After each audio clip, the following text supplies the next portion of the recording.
good morning, everyone, and welcome to Bloomberg UK. I'm Francine Lacqua here in London. So it's a backdrop befitting an urgent meeting. The UK Prime Minister Keir Starmer is hosting more than 40 European leaders at Blenheim Palace for his first major international summit. Bloomberg's Oliver Crook joins us from there. Ollie, we're just getting some live pictures of where we are. I love that Mr. Crook only travels when there's a World Heritage site to be seen. But Keir Starmer is really the man of the moment. What's he hoping to achieve?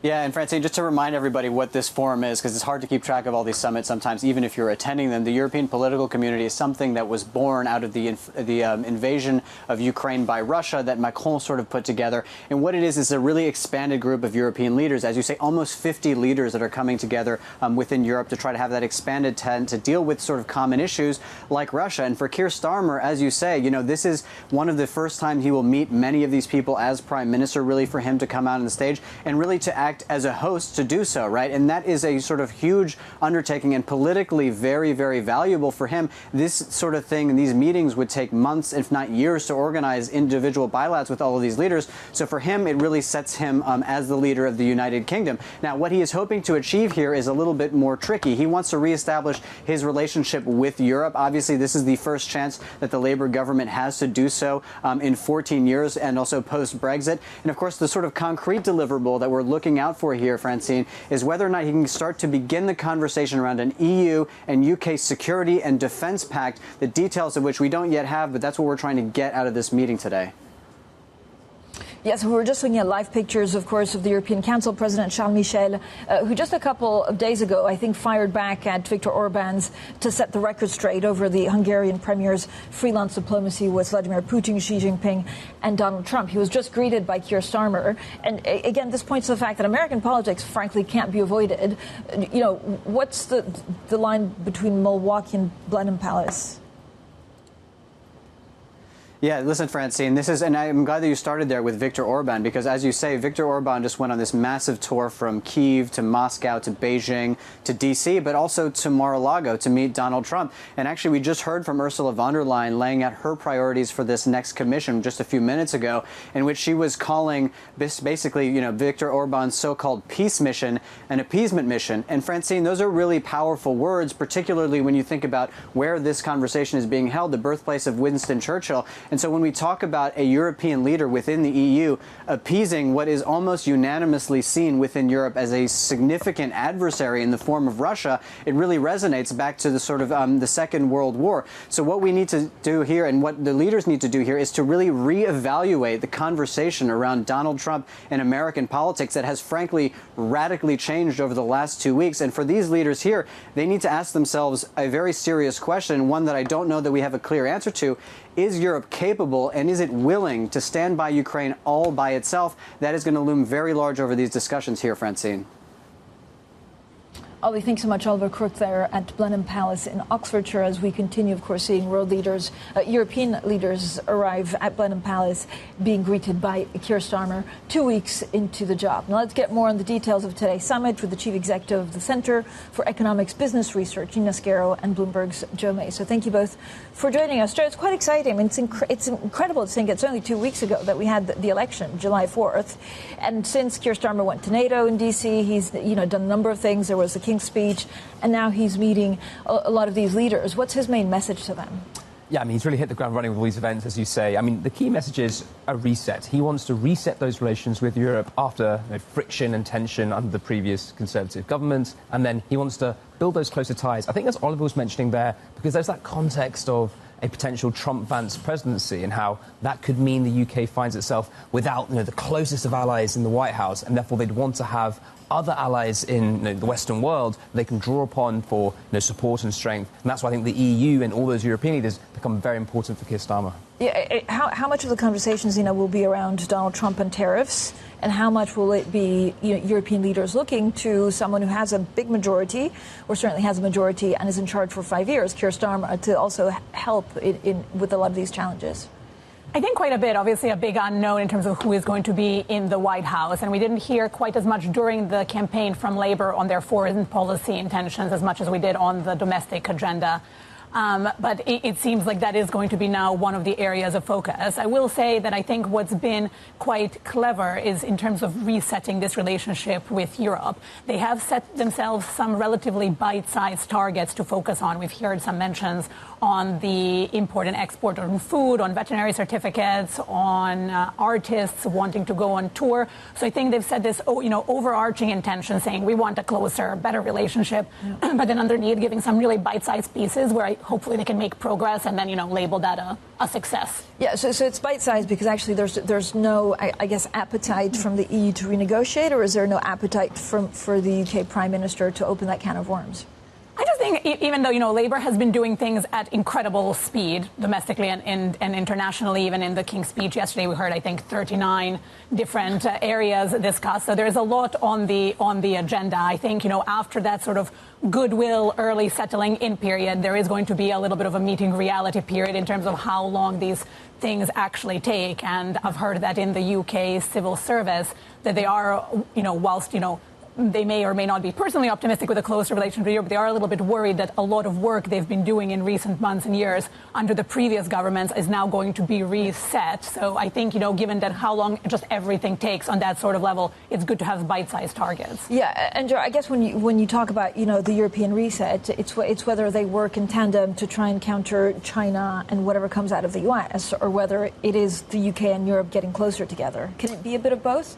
I think it definitely can. I think that the UK, now with Keir Starmer, he sees himself as someone who does want to be an ally of Europe. He does want to reverse that animosity that we've had in recent years. He does see strength in that kind of unity he can build there. He's appointed Nick Thomas-Symonds in the Cabinet Office, one of his key allies, to oversee that European relationship. I think that, for me, shows how much importance he puts on it. And I think that this is just the beginning. We're going to see much more, I think, in terms of building those bilateral ties, but also working at an EU-wide level. I think he's trying to secure an EU-wide returns agreement on migration as well. He sees migration as a really important issue, and he has to have the EU on side to deal with that. So, yeah, I think this is a big, big moment for him. And, do we know of any personal relationships or some of the strongest allies in Europe? Again, I thought it was quite telling, and I think, Joe, we spoke about this when he went to NATO at the DC summit, that a lot of these European leaders are actually in trouble, that he is, because of the length of his mandate, probably the strongest out there. Do we know about his relationship with Macron or Olaf Scholz or others? It's hard to say, and especially because of that piece, because some of them are, in trouble at home. And, you mentioned Macron there. I do imagine, given what's been happening in France in the past month, I'm sure, of course, the relationship with the UK will always be an important priority, especially given the size of the number of French citizens living still in London and the importance of immigration patterns there. But, would it be their absolute top two priorities? Probably not. I think there'll be a lot to handle on the domestic agenda first. I mean, there was an awkward moment, of course, where J.D. Vance also called the UK Islamist, the first country with also the nuclear power. The reaction from the UK administration was, frankly, I think one of confusion. They weren't really quite sure what the parallels were. I mean, are we going to see a bit of rhetoric, or is the UK just going to leave it? Well, I think the Foreign Secretary, David Lammy, was asked about those comments this morning. He said he didn't recognise the comments, which is kind of a very diplomatic way of saying, let's just ignore that was said and try and rebuild that relationship. I mean, David Lammy says he does have a good relationship with J.D. Vance because of their similar backgrounds that they've had. But yeah, I think this is the big looming thing that's coming for the UK government. How might you deal with the Trump-Vance presidency? It's going to be tricky, given there are kind of philosophical differences there. But Keir Starmer has always said that what matters to him is it's the office of the US president, it's the office of the UK Prime Minister. There is a historic special relationship between those two entities, and he wants that to continue. So I think that'll be his stance. Thank you both for joining us. Joe Mazer, of course, from our Bloomberg government team, and Nina Skero from the CBR stays with us. Coming up, Keir Starmer announced nearly 40 bills, yes, 40, at the King's speech yesterday. This is across areas as diverse as energy, housing, infrastructure, AI, and cybersecurity. Our deep dive into Labour's first King's speech in 15 years. That's next, and this is Bloomberg.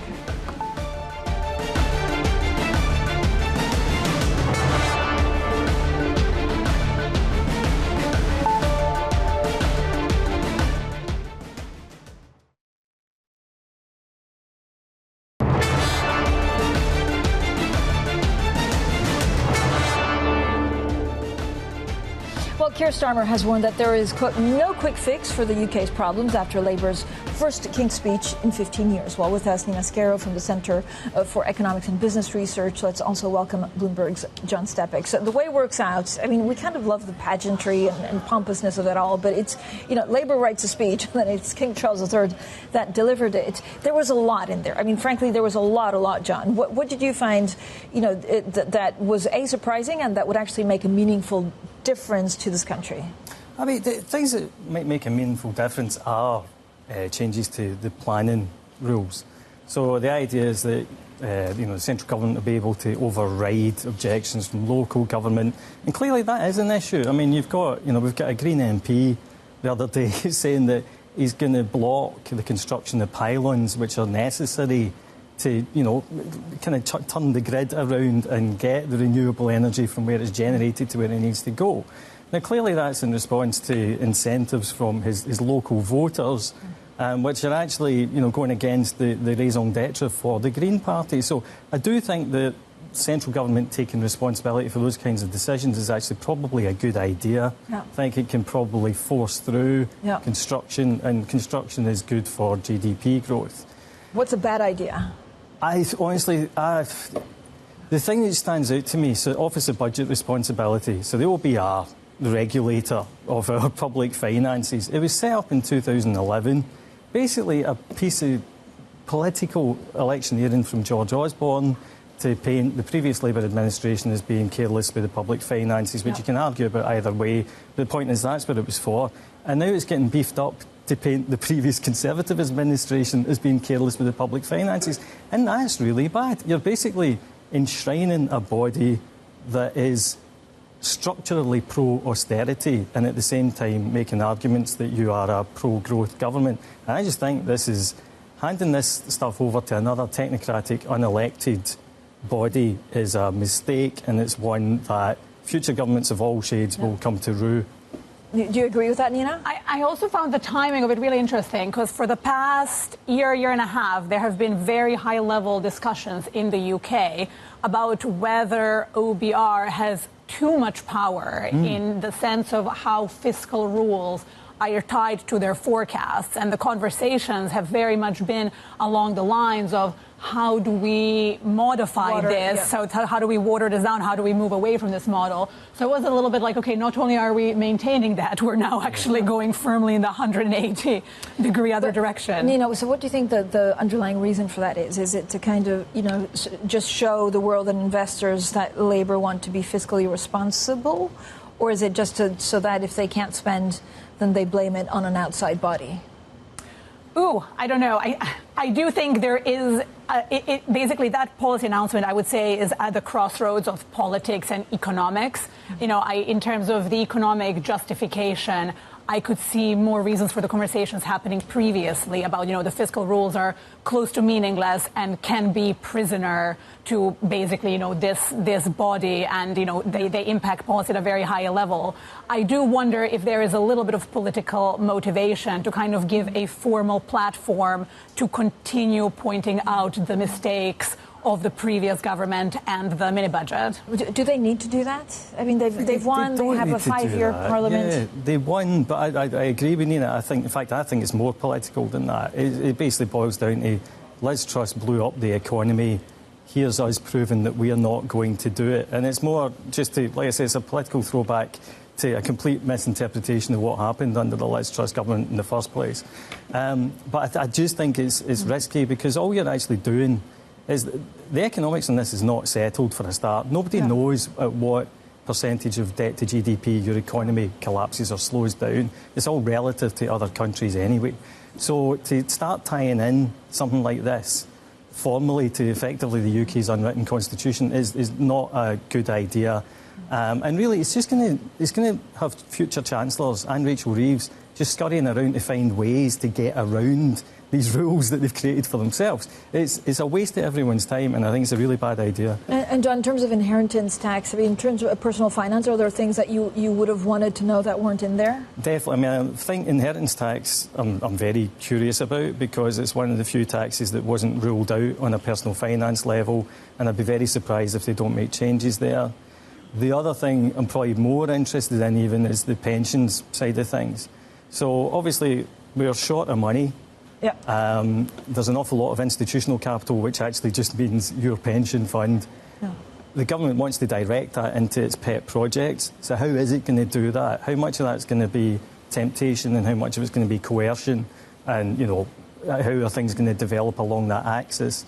That's something I'm probably most interested in seeing. All right. Thank you both for joining us. Nina Skero, the Chief Executive of the Centre for Economics and Business Research, and Bloomberg's John Stepek. In fact, be sure to subscribe to John's daily newsletter on personal finance, but much more money distilled.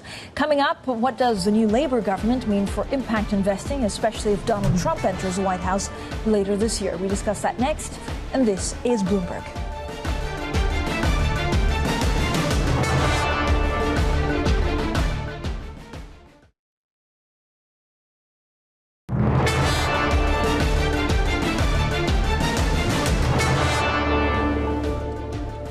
Welcome back, everyone. Now, the King's speech also included new legislation for a national wealth fund. It aims to boost public and private investment in industries like ports, green hydrogen, and gigafactories to make batteries for electric vehicles. Now, my next guest says the proposals are exciting and could be a starting point to harness the power of private capital across the rest of government to drive societal change. Well, Bella Landymore is Executive Director of the Impact Investing Institute and also former senior advisor at the government's Inclusive Economy Unit. So, Bella, thanks so much for joining us. Now, if you look at impact investing, how much of this new wealth fund will actually channel through green technologies and really give a boost to the UK? Well, the government's committed to leverage £3 for every £1 of public spending, which is hugely exciting. But we want to see that extended across government, that approach to leveraging private capital for public good. We have here a government that has huge ambitions to address all sorts of societal challenges and very constrained spending. And we have a pool of capital which is growing significantly in the UK that's channeling billions into affordable housing, green energy tech, urban regeneration, SME finance. I mean, I guess the question is, this is kind of on a very smaller scale what the Inflation Reduction Act in the U.S. is set out to do. Do we have enough foreign direct investment? Do we have enough private capital from outside the UK that's willing to put their money to work? That's a great question. I think it remains to be seen. The impact investing market in the UK is very strong in terms of the capital that's domiciled in the UK, and that's global capital. So that's going to the challenges here and to challenges around the world. It remains to be seen the extent to which we can attract the investment towards the opportunities in the UK that the government's looking to finance. So are there specific sectors, are there parts, for example, of the green agenda that you think will attract more capital than others? Again, there are questions about hydrogen. There are a number of questions on some of the renewables that need to be built or scaled up. Well, I mean, the challenges in terms of our green agenda are huge. So that's a huge opportunity for impact finance. But what we need to do is ensure that we're attracting finance towards other complementary initiatives. We have huge challenges in the housing space. That's both from a green perspective and from an affordability and accessibility perspective. We have big challenges to address in farming, for instance, making it more sustainable, in urban regeneration across other infrastructure. So the challenges are really across the piece. Green is a big part of that, but we need to make sure that people are not left behind in that agenda. I know you had some figures, Bill, on global impact investing. That market is just over $1 trillion. I mean, it's really small compared to the rest of the world. I mean, if you have some of the AMs that we speak to, they have like $5 trillion all to themselves. There's also backlash, especially from U.S. investors, about some of the initiatives on impact investing. Does that stabilize? Does it take longer? Or does it actually move backwards? So I think it's important to say that the backlash is more against ESG investing. And that's been highly politicised. Impact investing is different. Impact investing is seeking societal and environmental benefits alongside a financial return. It's a purposeful approach to creating benefit for people and planet and generating alpha. But it mirrors ESG, doesn't it? I mean, we're talking about labels that could be different, but for investors, if they fear a backlash, they kind of put it all in one basket. It can be put in one basket, but ESG as an acronym has been politicised, but the policy and the regulatory environment across the globe is pretty united in the fact that material factors are relevant factors to investment decision making. And we know that all sorts of non-financial factors that can be broadly described as social, environmental governance can be material to business performance. And that's not going to go away. And that's being enshrined across the piece. And like you say, in the States, although there's been a backlash against ESG, the Inflation Reduction Act has channeled unprecedented amounts of investment into green technologies and local regeneration. Are you expecting the new Labour government to change some of the regulations surrounding this? Hopefully they are going to speed up some of the regulation that's really been coming down the pipeline anyway. So we've got the FCA who have introduced an impact label. That's going ahead and happening. And Labour's committed to transition plans becoming mandatory. So we want to see these kind of initiatives really endorsed and taken forward from here. If Donald Trump gets a second term in the White House, what does that mean for impact investing globally?